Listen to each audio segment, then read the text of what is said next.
Anoche apagaste la luz sin pensarlo. Estiraste el brazo, encontraste el interruptor y lo bajaste. Un gesto que has hecho miles de veces. Pero ese gesto, tan banal, es uno de los actos más extraños que ha hecho jamás un cuerpo humano. Porque durante el 99,95% de tu historia como especie, ese interruptor no existió. Ni la bombilla, ni la lámpara de aceite, ni siquiera la vela, nada. En este video vas a entender por qué tu cuerpo se despierta a las 3 de la madrugada sintiendo que algo está mal. Y vas a descubrir qué hacía la humanidad durante esas horas que hoy llamas insomnio.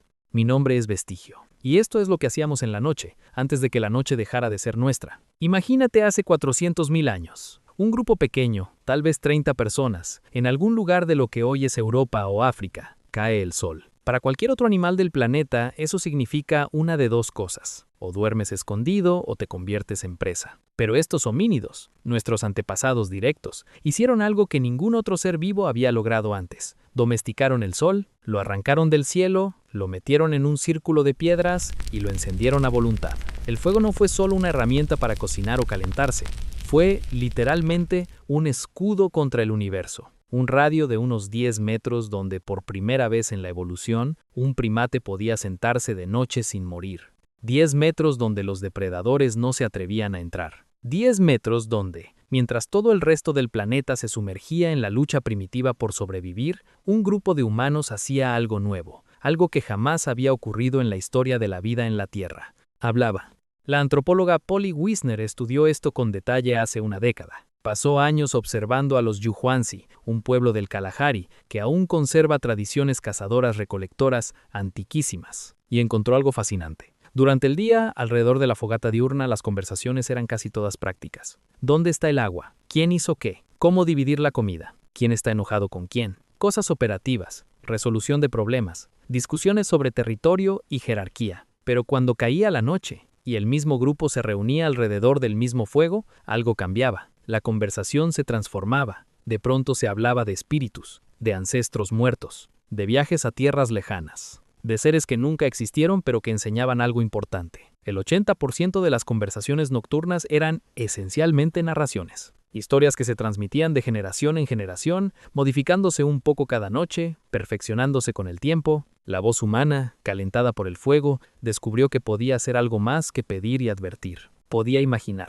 El fuego, sin proponérselo, había inventado algo más profundo que el calor. Había inventado el espacio donde nació la cultura humana, la mitología, la religión, el arte, la filosofía. Todo eso se gestó alrededor de una hoguera, en horas que hoy desperdicias mirando una pantalla. Y aquí viene la parte que probablemente te va a sorprender más. ¿Tú crees que dormir 8 horas seguidas es lo natural, lo normal, lo que hace cualquier cuerpo humano sano? Y si no lo logras, asumes que algo en ti está fallando. Pero ese modelo de sueño, ese bloque continuo de 8 horas, es un invento reciente, tan reciente que tiene apenas 2 siglos. Tu bisabuela ya dormía así, pero su tatarabuela probablemente no. El historiador Roger E. Kirch, de la Universidad de Virginia Tech, dedicó 16 años a una investigación silenciosa. Revisó miles de documentos antiguos, diarios personales, manuales médicos, obras de teatro, cartas, registros judiciales, poesías, y encontró algo que la historia oficial había olvidado por completo.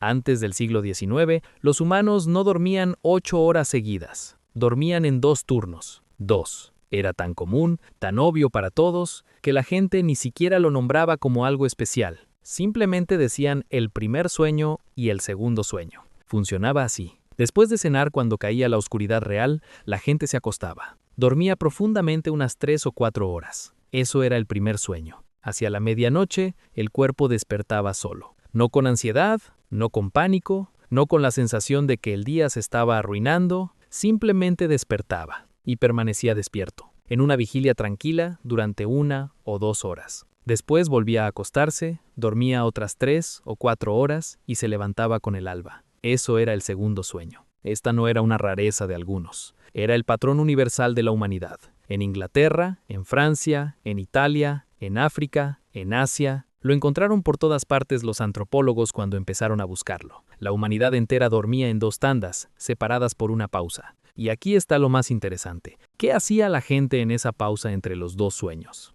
De todo. Y nada. Algunos rezaban en voz baja, agradeciendo el día anterior. Otros tenían relaciones sexuales, y los manuales médicos del siglo XVI recomendaban explícitamente ese momento como el mejor para concebir, porque el cuerpo estaba más descansado y más receptivo. Otros se levantaban a atender el fuego, lo avivaban en silencio. Otros conversaban en voz baja con su pareja, esa conversación íntima que no cabe en el día. Algunos visitaban a un vecino, sí, en plena madrugada, porque era una hora normal para hacerlo. Algunos repasaban los sueños del primer turno, los interpretaban, buscaban señales en ellos, y algunos simplemente se quedaban acostados, mirando el techo, dejando que la mente vagara sin destino. Esa última actividad, la de no hacer nada, es la que probablemente nos costó más. Porque hoy se sabe, gracias a estudios de neurociencia moderna, que en esa franja horaria el cuerpo humano libera una cantidad inusualmente alta de prolactina. Es una hormona asociada con estados meditativos, con sensación de paz,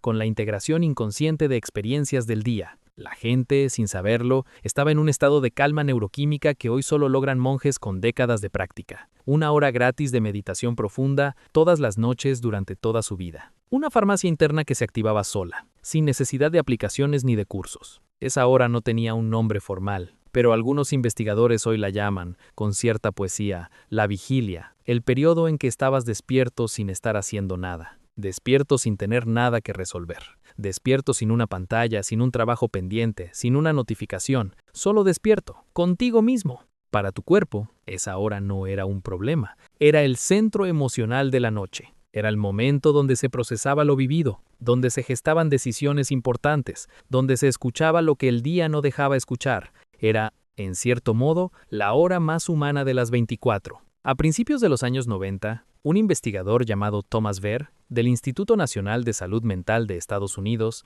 decidió probar algo. Quería saber qué pasaría si tomaba a personas modernas, urbanas, completamente acostumbradas al ritmo de las 8 horas continuas, y las metía en una situación parecida a la de nuestros ancestros. El experimento fue simple. Durante varias semanas, los participantes vivieron en un ambiente sin luz artificial. Cuando caía el sol, se quedaban a oscuras, como cualquier humano antes de la electricidad.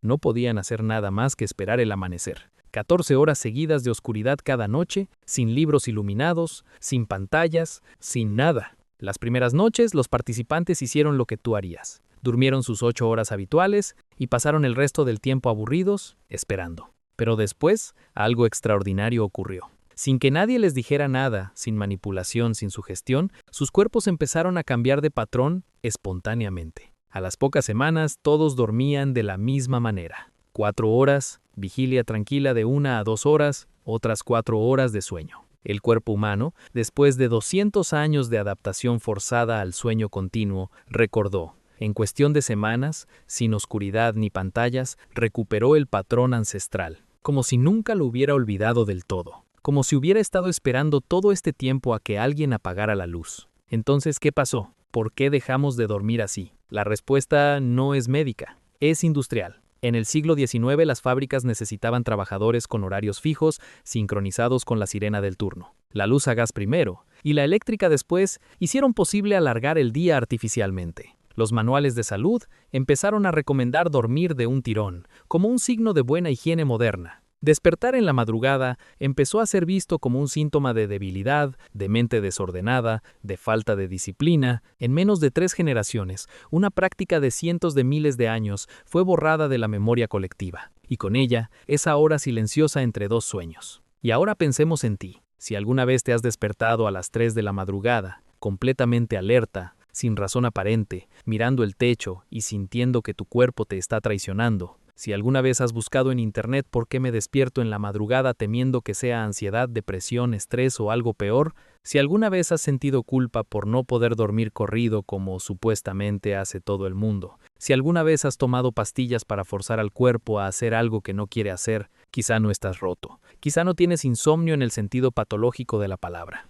Quizá tu cuerpo, después de generaciones de obediencia industrial, está intentando volver a un programa que lleva escrito en los huesos desde hace 300.000 años. Esa hora en la que despiertas sin entender por qué, esa hora oscura y silenciosa que te aterra porque te recuerda que mañana tienes que rendir, esa hora podría no ser un síntoma, podría ser un recuerdo. La vigilia ancestral, la pausa entre sueños, intentando colarse de regreso en tu vida moderna. Tu cuerpo no se está descomponiendo. Tu cuerpo está protestando. El problema, claro, es que tu mente moderna no sabe qué hacer con ella, porque ya no tienes una hoguera frente a ti. No tienes a un grupo durmiendo cerca, respirando suave en la misma habitación. No tienes una mitología compartida que explorar en silencio. No tienes el ruido del bosque afuera, ni el crujido del fuego apagándose lento. No tienes una pareja con la que repasar los sueños del primer turno. No tienes nada de lo que hacía esa hora soportable y más aún sagrada. Lo único que tienes es un teléfono que parpadea en la mesa de noche, recordándote que el reloj sigue corriendo y que mañana hay que rendir.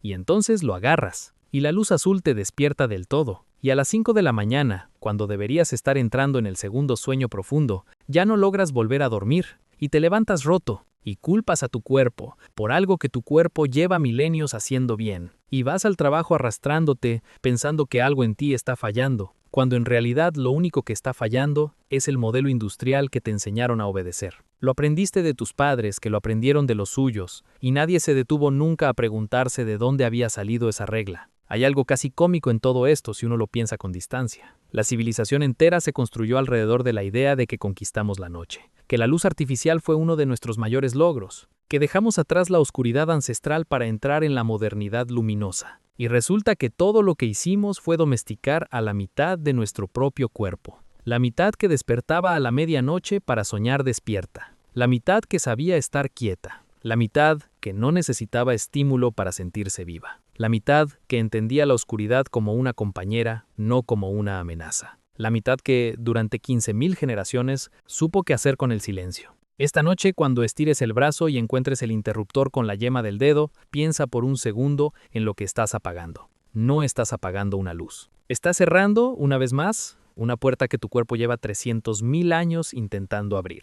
Y si esta madrugada despiertas, en algún momento entre las 2 y las 4, no enciendas el teléfono, no te angusties, no cuentes las horas que te quedan para que suene el despertador. Quédate quieto, mira el techo. Deja que la mente vague hacia donde quiera ir. Confía en lo que tu cuerpo está intentando recordar. Eres parte de una cadena de 15.000 generaciones que sabían exactamente qué hacer con esa hora. Tu cuerpo todavía sabe. Solo necesita permiso para hacerlo. Esa no es tu enfermedad, esa es tu memoria. Tu cuerpo no está roto, solo está recordando.